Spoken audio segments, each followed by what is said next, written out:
महर्षि उड़िया बाबा को भी एक उपासक ने प्रश्न किया था कि महाराज जी मन कैसे रुके।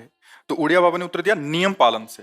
यदि हम नियम पर दृढ़ रहें तो मन हमारा क्या कर सकता है। नियम तो परमात्मा देखता है, हम लोग नियम पर दृढ़ नहीं रहते, इसी से हमारे देश की दुर्दशा है। संध्या वंदन तक का नियम जाता रहा है, भजन करने के लिए नियम की बड़ी आवश्यकता। हाँ, बड़े नियम की आवश्यकता है। तो जैसे प्रातः काल से सायंकाल तक की हर व्यक्ति की अपनी एक दिनचर्या होनी चाहिए।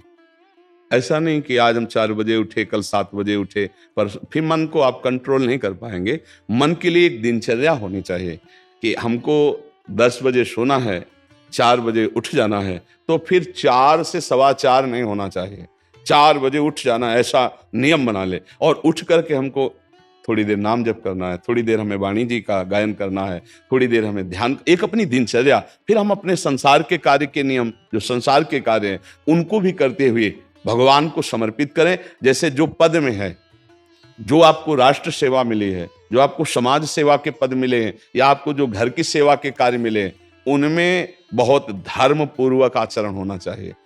अगर आप अधर्म आचरण करते हैं, अपने पद का दुरुपयोग करते हैं, तो आप सुबह जग करके थोड़ा माला चला लीजिए, फिर भी आपका कल्याण नहीं होगा, क्योंकि आप अपने पद का, अपने सेवा का दुरुपयोग कर रहे हैं। जैसे हम जानते हैं कि अधर्माचरण है, ये अधर्मी है, हमें पता है दोषी है, और वो हमको कुछ धन दे देता है, और हम उसको मुक्त करवाने की बात सोचते हैं, और जो निर्दोष है उसको फंसा देते हैं। अब तुम चाहे जितना माला चलाने की कोशिश करो या दान पुण्य करो, वो तुम्हारा अधर्म आचरण, वो अधर्म का धन तुम्हें सतमार्ग में नहीं जाने देगा। नियम लेना चाहिए कि जिस पद में है, जिस धर्म में है, जिस कर्तव्य में है, चाहे कुछ भी हो जाए, हम अपने कर्तव्य से विमुख नहीं होंगे। जितना जब महान है, उतने कर्तव्य महान है। दोनों बातें समझना है।